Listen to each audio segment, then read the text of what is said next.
In today's video, I am going to teach you how to change shape line thickness in PDF using Adobe Acrobat Pro DC.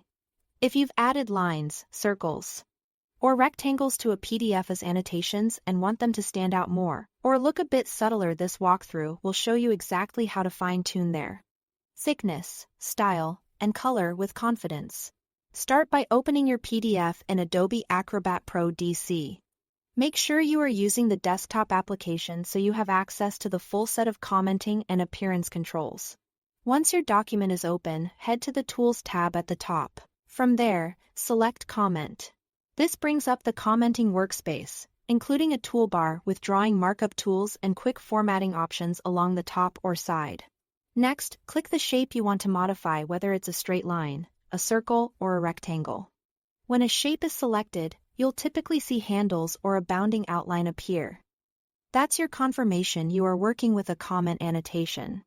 This process applies to shapes made with the comment tool, which include appearance settings you can edit. If you don't see selection handles or the comment toolbar options remain inactive, the item might not be a comment annotation.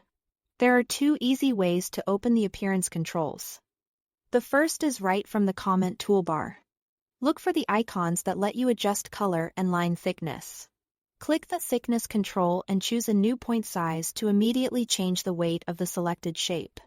This is a fast method when you just need a quick tweak. The second way is to right-click the selected shape and choose Properties. In the Properties window, switch to the Appearance tab. Here, you can set the exact thickness in points, pick a line style such as solid or dashed, and choose a color that suits your document.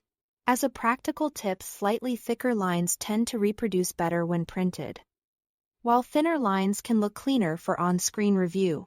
Also consider color contrast, so your markup remains easy to spot without overwhelming the page. When you are satisfied, click OK to apply the changes to the selected shape.